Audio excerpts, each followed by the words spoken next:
At exactly 12:03 a.m., the baby stopped crying, not slowly, not gently, but all at once, as if someone had pressed mute on a living child. And that was the moment Emma knew something was terribly, deeply wrong. 3 weeks earlier, life had felt almost normal. Emma and her husband, Jason, were new parents trying to survive sleepless nights and mountains of laundry. Their son, little Noah, was a loud baby, always making noise, always kicking, always bursting with sound. So when he suddenly became quiet at night, Emma felt something tighten in her chest. What happens next will truly shock you. Get ready, because this story is packed with secrets and betrayals you won't see coming. We love hearing from you, so drop a comment below and tell us where you're watching from. And for more intense tales of justice and revenge, make sure you're subscribed and have notifications turned on. Now, let's claim this midnight story. The change started right after they hired a new babysitter. Her name was Lena. She was soft-spoken, calm, and almost too gentle. She had smooth brown hair tucked behind her ears, pale skin, and eyes that seemed to look right through people. On the first day, Emma told her, "We're lucky to have you." Lena smiled softly. "Children always choose me. They know I understand things adults forget." Emma didn't like the comment, but she ignored it. She was tired, overwhelmed, and desperate for rest.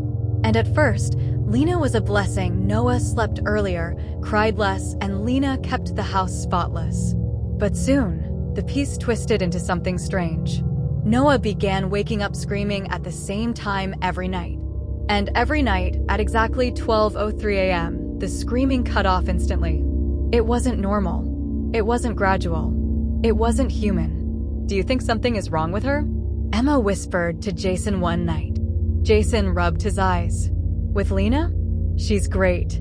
Honestly, we needed the help. You're exhausted. Maybe you're just overthinking things." But Emma wasn't sure. The silence felt wrong. The way Noah clung to her felt wrong. And the way the clock seemed to freeze at 12:03 every night felt even worse. She couldn't take it anymore. Out of fear or intuition, she didn't know which, she bought 2 small hidden cameras and placed them in Noah's room and the hallway. It was supposed to give her peace, but all it did was terrify her more. The first night, she and Jason stayed awake and watched the live feed. Noah cried loudly, his tiny face red. The time changed. 12:01, 12:02, and then 12:03. Silence. Perfect silence. Noah went still. His eyes opened wide, staring at the ceiling. But the camera showed nothing. No one entered. No shadows. No movement. Emma's heart raced. "Jason, something's happening in that room." Jason shook his head. "The camera isn't showing anything. Maybe he just soothed himself." But Emma knew her baby, and babies do not soothe themselves in 1 second.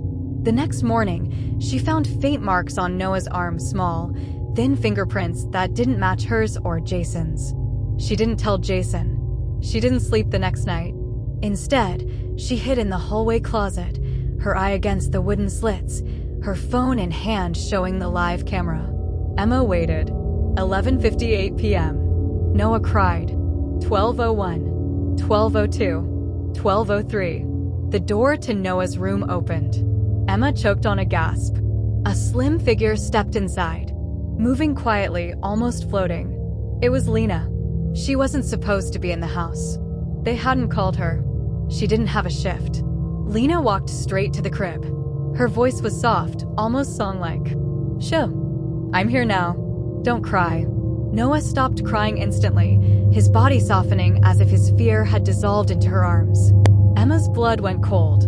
Lena gently lifted him, but not like a babysitter comforting a child, more like someone carrying something sacred, something she believed belonged to her. "You're almost ready," she whispered to Noah. "Soon you'll see everything." Emma burst out of the closet. "Lena." Lena froze. Slowly, she turned around. Her face was calm, almost disappointed. "You weren't supposed to see this tonight. Put my baby down." Emma screamed. Jason ran out of the bedroom, half asleep, panic in his eyes. "What's happening?" Lena didn't move. She held Noah close and said quietly, "He's special. You don't understand him the way I do. Babies like him always feel it first. The thin places, the open spaces, the things in the dark that adults pretend don't exist. What are you talking about? Emma cried, trembling. Lena smiled gently at the baby cradled in her arms. He wasn't crying because he was afraid. He was crying because he could see what you can't. He has the sight. I had it too when I was a child, but no one believed me. They made me feel crazy. But Noah understands. Jason grabbed a vase. Put him down. For the first time, Lena's expression cracked. She stepped backward toward the staircase. I'm helping him. I'm teaching him to listen. I'm the only one who can. Jason lunged. Everything happened in one awful second. Jason grabbed her arm. She twisted.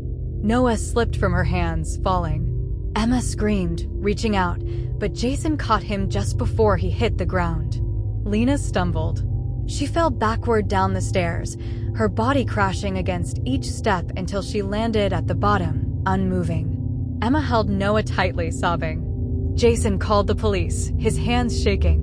When the officers searched Lena's bag, they found notebooks filled with drawings of children with dark shapes behind them, pages of symbols and strange notes, records of families she had worked for before, families whose babies had suffered unexplained nightmares, sudden illnesses, strange injuries. Lena had been watching not just Noah, but dozens of children. Some families had reported her.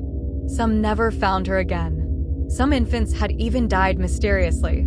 Doctors said she had a long history of untreated delusions.